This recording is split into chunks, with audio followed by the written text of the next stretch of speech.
Rupanya mata terlebih selaput senang je nak cuci. Tapi bukan cuci pakai air, bukan cuci pakai ubat titik. Ramai yang salah faham sampai sanggup biar mata makin gelap. Ayah aku dulu macam ni lah. Nak baca Quran pun dah tak nampak huruf. Nak tengok muka cucu pun nampak bayang-bayang je. Doktor kata kena bedah tapi dia takut. Dia kata ayah dah tua. Takut tak bangun lagi kalau kena belah mata.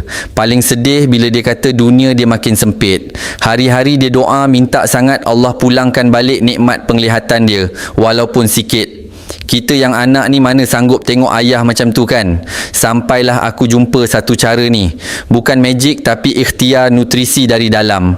Aku bagi dia kapsul aman.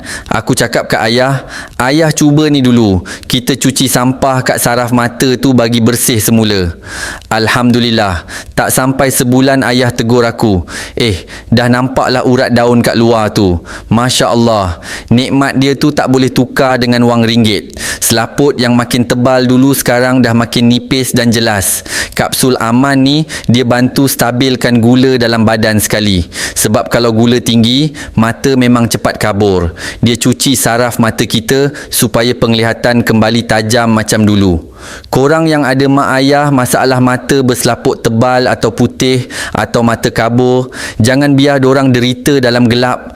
Klik beg kuning kat bawah sekarang. Sebab tengah ada harga promo untuk korang ikhtiar hari ni.